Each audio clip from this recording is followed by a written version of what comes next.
उसकी रोशनी देश के कोने कोने तक पहुंची और वही आगे चल करके भारतीय जनता पार्टी के बारे में क्या कहें? भारतीय जनसंघ के चुनाव चिन्ह दिए की लौ भी बनी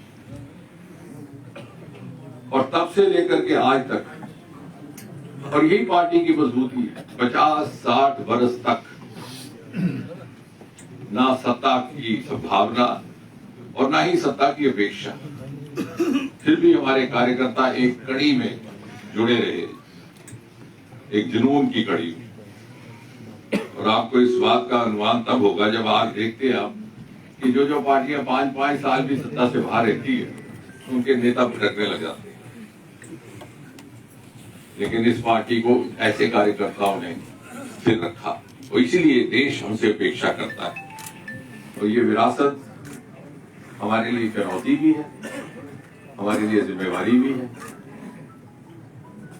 और देश हमसे अपेक्षा कर रहा है, ना केवल प्रदेश। मुझे भली भांति स्मरण है, एक बार एक नामुराद घटना गुजरी, हमारे यहाँ क्रॉस वोटिंग हुई और हम कच्ची सौरी कार्यालय में बैठे थे, बाहर से लोगों ने आकर के रोष में पथराव शुरू कर दिया।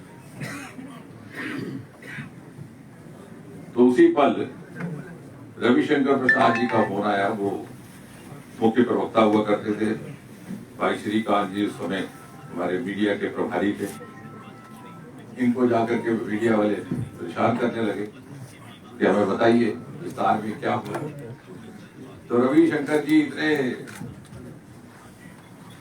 चिंतित और निराश हुए, उन्होंने मुझे फोन करके कहा कि डॉक्टर साहब क्या हो रहा है।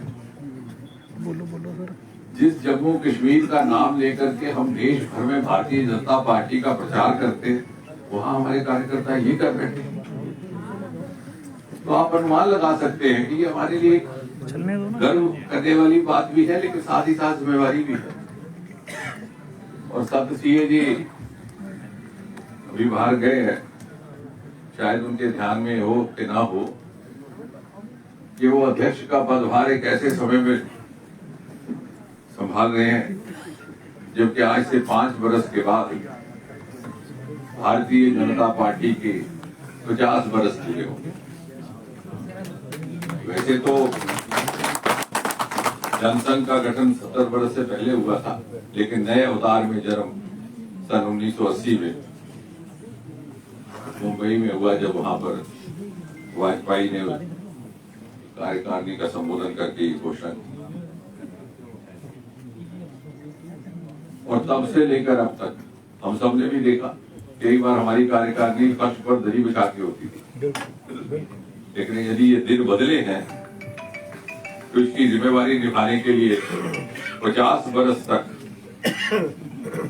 और 50 वर्ष तक कारवां को पहुंचाना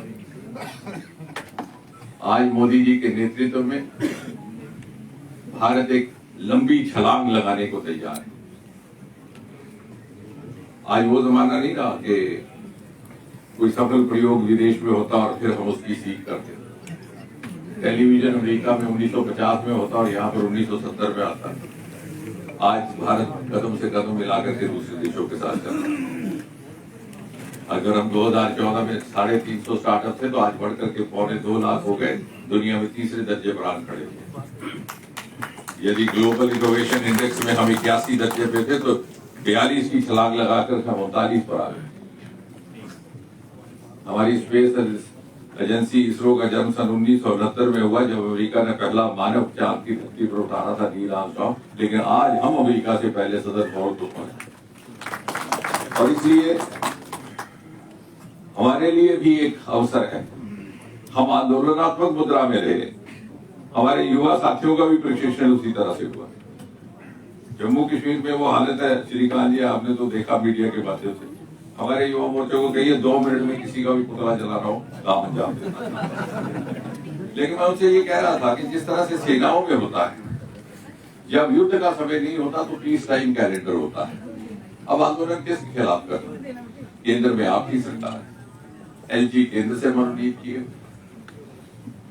तो हम क्यों ना ये मोदी जी की अद्भुत योजनाएं, विशेषकर जो युवाओं के साथ जुड़ी, विश्वकर्मा योजना, स्वनिधि योजना, मुद्रा योजना, और हमने ये सफल प्रयोग पूर्वोत्तर में किया जहां हमारी सरकार भी ना थी। यदि हम इसी को आने वाले समय में अपना एजेंडा बनाए तो जनसंपर्क का भी माध्यम रहेगा और हमारे युवाओं की लीडरशिप भी बेहतर। मुझे विश्वास है कि सत जी की अगुवाई में हम सब इस प्रकार की योजना बनाने में एक ईमानदाराना प्रयास करेंगे ताकि सन 2047 में शायद इसी सभागृह में जो कार्यकर्ता मौजूद हों वो पीछे लौट करके ये कह सके कि शताब्दी भारत के इस उत्सव को मनाते हुए हमें इस बात का भी एहसास है कि भारत को इस शिखर पटल पर पहुंचाने में शुरू से लेकर के अब तक भारतीय जनसंघ और भारतीय जनता पार्टी के दौर तक जम्मू कश्मीर के कार्यकर्ता का भी कहीं न कहीं योगदान है। धन्यवाद डॉक्टर साहब, मैं धन्यवादी हूँ आपका। आज आपका बेंगलोर का टूर था, आपकी टिकट भी आज हुई थी, लेकिन आपने अपने परिवार के बीच में आकर आपके संबोधन में कार्यकर्ताओं को बहुत कुछ सीखने को मिलता है, इसलिए मैं दिल की गहराइयों से आपका शुक्रिया अदा करता हूँ। आज हमारे बीच में हमारे राष्ट्रीय उपाध्यक्ष माननीय सुधांशु सिंह जी बीच में है। मुझे पूरी उम्मीद है उनके संबोधन में तो आपने सुना कि केंद्रीय मंत्री डॉक्टर जितेंद्र सिंह जी हर कार्यकर्ता की आज्ञावधी होगा।